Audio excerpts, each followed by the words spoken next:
আসসালামু আলাইকুম। আমি একটা খুব গুরুত্বপূর্ণ একটা উম, ভিডিও নিয়ে আসছি। এই যে আপনারা দেখতে পাচ্ছেন আমার পিছনে একটা পুরনো একটা বাড়ি। এই বাড়িটা প্রায় বন্ধ 9 থেকে প্রায় 20 বছর হবে। সো আমি সবসময় এই ঘরের পাশে এসে সবার সাথে কথা বলি, কারণ আমার ঘরে তো আবার লোকজন থাকে, সব কথা বলা যায় না, সেটা আপনারা বোঝেন, সিক্রেট। এবং আমি এই ঘরের পাশেই সবসময় কথা বলি। সো একদিন রাত, তখন প্রায় 8টা কিংবা 9টা বাজে, ওই সময় আমার ফ্রেন্ড কল দিছিল। সো আমি এই ঘরের পাশে এসে আমি কথা বলতেছিলাম। এই ঘরের 3টা দরজা, এই একটা, ওই পাশে একটা, ওই পাশে একটা, 3টা দরজা। সো আমি দ্বিতীয় দরজার পাশে এসে দাঁড়াতে কথা বলতেছি। হঠাৎ ঘরের ভিতরে মানে এমন হচ্ছে যে মনে হইতাছে যে ঘরের ভিতরে মানে যুদ্ধ হইতাছে। মানে খালি ঘর, ঘর তালা মারা, বন্ধ, পুরনো, পরিত্যক্ত।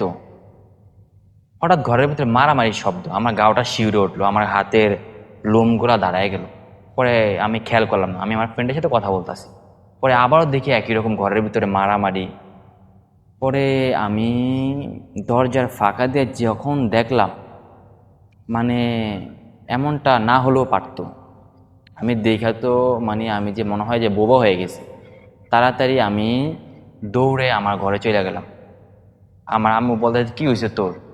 আমি তো ঘামে পুরো একাকার, মানে অস্ত্রতে ঘাম পড়ে আমার গাড় থেকে। পরে আম্মুরে সব ঘটনা বললাম। আম্মু বলতে, তুই ওই বাড়ির পাশে গেছিস কি জন্য? ওটা তো এমনি পরিত্যক্ত, ওখানে কেউ যায় না, ওটা বন্ধ ঘর, ওখানে এমনি মানে ভূত জিনের আঁচড় থাকে, ওই জায়গায় আড্ডা থাকে, তো যাওয়াটা ঠিক হয়নি। পরে আজকে দিনের বেলা এখন এখানে আসলাম, আর ওই কথাটা মনে পড়লো। পরে আপনাদের শেয়ার না করে পারলাম না। আর আমি এবং সেই ঘরটার সামনে অবস্থান করছি, দাঁড়িয়ে আছি।